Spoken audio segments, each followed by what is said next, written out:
Hi, I'm so happy you've joined me for another video looking at reading a book with me. So let's get to it.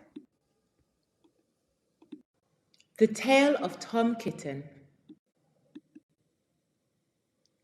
The Tale of Tom Kitten by Beatrix Potter. This is book 11 in the series, dedicated to all pickles, especially to those that get upon my garden wall.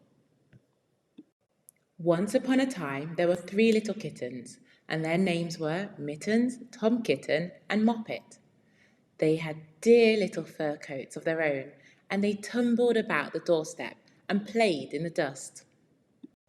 But one day their mother, Miss Tabitha Twitchit, expected friends to tea, so she fetched the kittens indoors to wash and dress them before the fine company arrived. First, she scrubbed their faces. This one is Moppet. Then she brushed their fur. This one is Mittens. Then she combed their tails and whiskers.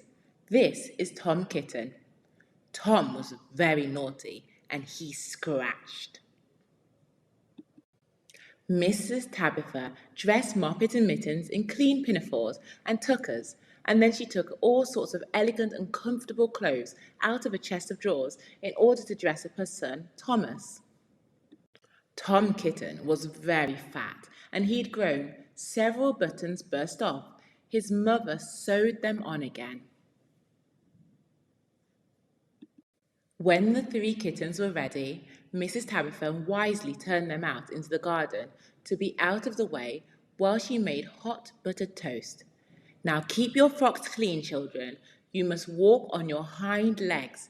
Keep away from the dirty ash pit, and from Sally Henny Penny, and from the pigsty and the puddle duck. And when we say hind legs, we mean the back legs. So you can see how they're standing, and normally cats, kittens, dogs, puppies, they're on all fours. Moppet and Mittens walked down the garden path unsteadily. Presently they trod upon their pinafores and fell on their noses. When they stood up, there were several green smears.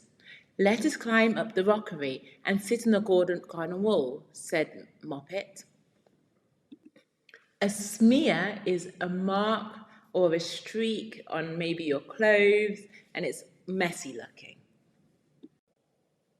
They turned their pinafores back to front and went up with a skip and a jump.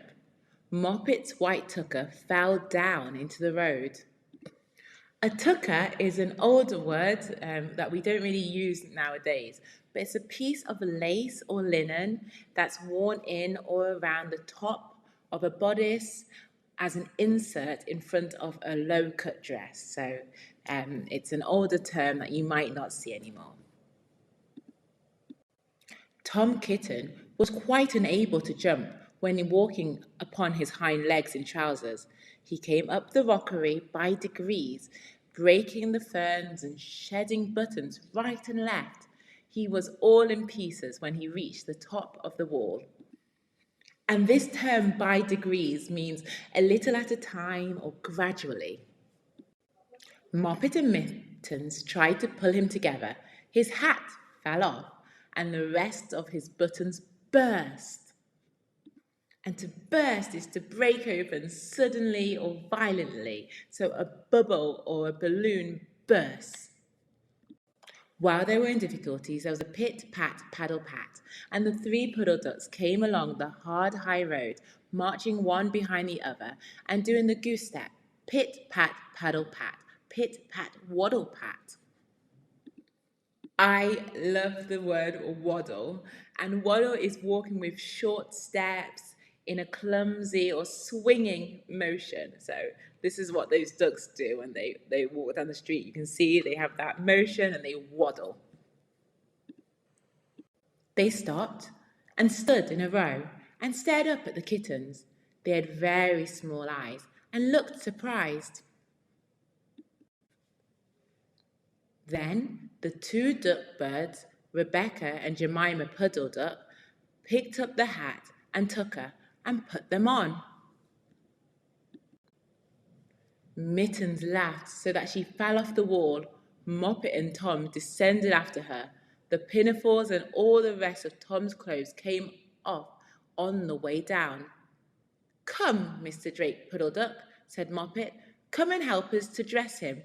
Come and button up Tom."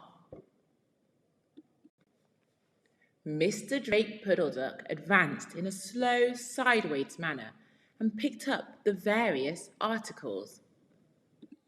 And that word various means several, many. But he put them on himself. They fitted him even worse than Tom Kitten. "It was a very fine morning," said Mr. Drake Puddle Duck. And he and Jemima and Rebecca Puddle Duck set off up the road, keeping step, pit-pat, paddle-pat, pit-pat, waddle-pat. Then Tabitha Twitchit came down the garden and found her kittens on the wall with no clothes on. She pulled them off the wall, smacked them, and took them back to the house. "My friends will arrive in a minute, and you're not fit to be seen. I'm affronted," said Mrs. Tabitha Twitchit. And you can probably guess what affronted means, but affronted means outraged or offended. She sent them upstairs, and I'm sorry to say she told her friends that they were in bed with the measles, which was not true. The measles is an infectious viral disease that causes a fever, so you feel really hot, and a rash on your skin. And it happens normally in childhood. It's not as common anymore because we have measles vaccinations, but that's what the measles are. Quite the contrary. They were not in the bed, not in the least. Somehow they were very extraordinary noises overhead, which disturbed the dignity and repose of the tea party.